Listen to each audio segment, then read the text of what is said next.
wabarakatuh. Halo teman-teman, nama saya Nabila Ayura Madina dari D3 Kebidanan Politeknik Harapan Bersama. Nah, di sini saya akan menjelaskan tentang mekanisme persalinan, anatomi tulang kepala bayi, dan anatomi tulang panggul. Semoga bermanfaat. Assalamualaikum warahmatullahi wabarakatuh. Halo teman-teman. Jadi di sini saya akan menjelaskan tentang anatomi tulang kepala bayi. Nah, di dalam anatomi tulang kepala bayi terdapat 5. Yang pertama ada tulang kepala bayi, kemudian ada sutura atau garis antar tulang. Yang ketiga ada fontanella atau ubun-ubun. Yang keempat ada lingkar kepala, dan yang terakhir ada hipomokleon. Tulang kepala. Nah, tulang kepala ada yang namanya sinciput atau kepala. Kemudian ada os occipitalis, yaitu bagian belakang kepala. Kemudian ada os parientalis kiri dan os parientalis kanan. Kemudian ada os temporalis kanan dan kiri. Temporalis kiri, kemudian temporalis kanan. Di dalam sinciput terdapat ada os mandibularis, yaitu tulang rahang bawah. Kemudian ada os facialis. Kemudian ada os frontalis, baik frontalis kanan dan frontalis kiri. Kedua adalah sutura atau garis antar tulang. Nah, yang pertama ada sutura sagittalis yang letaknya di antara tulang parientalis. Kemudian yang kedua ada sutura frontalis yang terletak antara frontal dengan frontal. Yang ketiga ada sutura coronalis antara os pariental dan os frontalis. Kemudian yang keempat ada sutura lambodialis antara os parientalis dan os occipitalis. Nah, bagian yang ketiga ada fontanella atau ubun-ubun. Yang pertama, fontanella anterior atau ubun-ubun besar. Nah, ubun-ubun besar terletak pada persimpangan antara sutura coronalis, sutura sagittalis, dan sutura frontalis atau ubun-ubun besar. Nah, ubun-ubun besar biasa juga disebut dengan ubun-ubun depan, bagian depan yang berbentuk jajar genjang.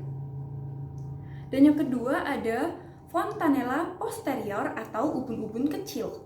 Nah, ubun-ubun kecil ini terletak pada persilangan antara sutura sagittalis dengan sutura lambodialis. Terletak pada bagian belakang dan bentuknya segitiga. Nah, bagian selanjutnya yaitu lingkar kepala. Yang pertama ada suboccipitobregmatica.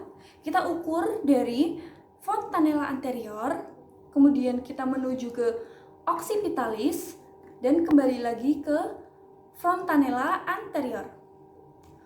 Normalnya lingkar yaitu 32 cm dan panjang 9,5 cm. Yang kedua ada occipitofrontalis. Nah, occipitofrontalis kita ukur dari frontalis, kemudian ke temporalis, ke occipitalis, temporalis, dan ke frontalis kembali. Normalnya yaitu lingkar 34 cm dan panjang 11 cm. Yang ketiga yaitu occipitomentalis. Nah, kita ukur dari arah fontanella posterior, kemudian menuju ke depan, ke bagian wajah, dan memutar sampai di fontanella posterior kembali. Yang terakhir yaitu submentobregmatica. Nah, kita ukur dari lingkar kepala depan atau wajah. Nah, normalnya lingkar yaitu 32 cm dan panjang 9,5 cm. Bagian terakhir saya akan menjelaskan tentang hipomukleon atau titik petunjuk. Yang pertama ada suboccipitobregmantica. Yang teraba yaitu subocciput. Kemudian yang kedua ada occipitofrontalis. Yang teraba bagian frontalis atau jidat atau dahi. Kemudian yang ketiga ada occipitomentalis. Yang teraba bagian dagu atau os mandibularis. Yang terakhir ada submentobregmantica. Yang teraba yaitu bagian osteroid atau leher. Teman-teman, kali ini saya juga akan membahas tentang bagaimana cara mekanisme persalinan pada bayi.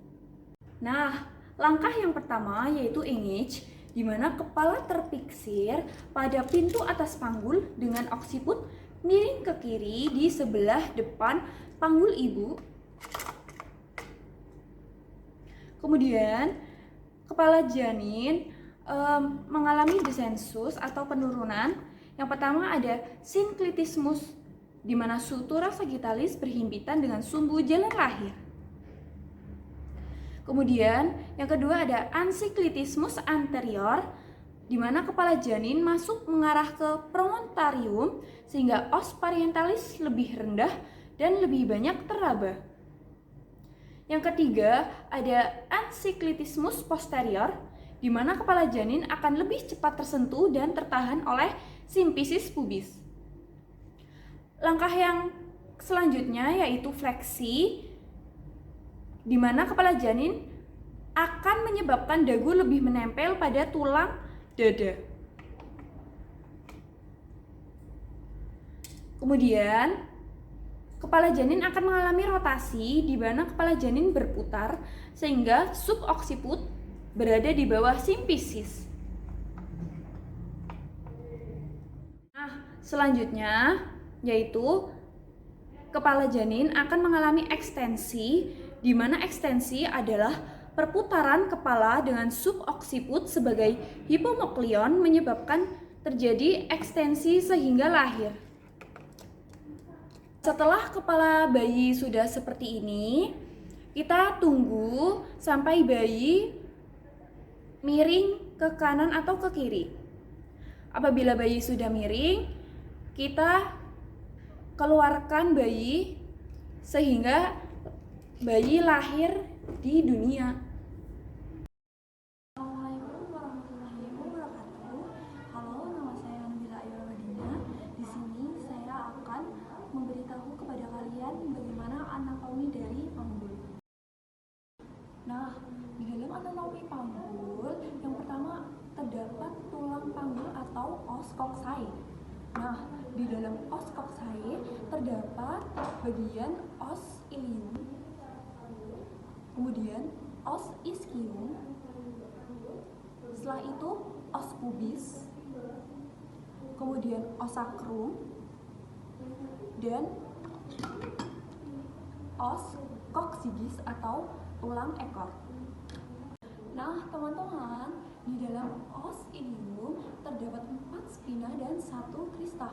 Yang pertama ada crista iliaca, yang kedua ada spina iliaca anterior superior, yang ketiga ada spina iliaca anterior inferior, yang ketiga ada spina iliaca posterior superior, dan yang keempat ada spina iliaca posterior inferior. Nah, teman-teman, di dalam os ischium terdapat tuberum yang letaknya ada di paling bawah. Kemudian ada juga spina ischiadica. Kalian bisa lihat spina ischiadica. Nah, kemudian di dalam os pubis terdapat simfisis pubis dan arcus pubis. Kemudian ada os sacrum dan os coccygeus yang sudah saya sebutkan tadi di awal. Nah, teman-teman, di dalam anatomi panggul yang kedua ada pintu panggul. Nah, pintu panggul itu sendiri terdiri dari PAP atau pintu atas panggul yang biasa disebut dengan inlet. Nah, pintu atas panggul juga dari belakang ada promontorium dan sacrum. Kemudian dari bagian samping ada linea terminalis. Bagian depan ada rumus horizontal pubis dan simfisis pubis. Yang kedua ada ruang tengah panggul sama dengan hod G3 atau spina ischiadica. Nah, di sini. Yang ketiga ada pintu bawah panggul. Pintu bawah panggul terdapat ada dua segitiga, yaitu segitiga depan dan segitiga belakang. Segitiga depan, puncaknya ada di tepi bawah arcus pubis dan dinding lateralnya ada di arcus pubis. Kemudian pada segitiga belakang, puncaknya ada di ujung os sacrum dan dindingnya ada di ligamentum sacroiliaca dan tuber ischiadica. Nah, teman-teman, ruang panggul berada di antara inlet dan outlet. Yang ketiga yaitu bidang hod. Bidang hod juga disebut dengan bidang hayalan. Hod pertama yaitu sama dengan pintu atas panggul. Yang kedua, hod 2 sejajar dengan hod 1, setinggi tepi bawah simfisis pubis. Kemudian, hod 3. Hod 3 sejajar dengan hod 1, hod 2, setinggi spina ischiadica. Kemudian, yang terakhir adalah hod 4, sejajar dengan hod 1, hod 2, hod 3 dan terletak setinggi os coccygeus atau tulang ekor. Nah, teman-teman, itu tadi adalah anatomi dari panggul. Nah, teman-teman, itu tadi adalah penjelasan tentang mekanisme persalinan, anatomi tulang kepala bayi, dan anatomi tulang panggul. Semoga bermanfaat dan semoga videonya jelas ya. Terima kasih sudah menonton videonya.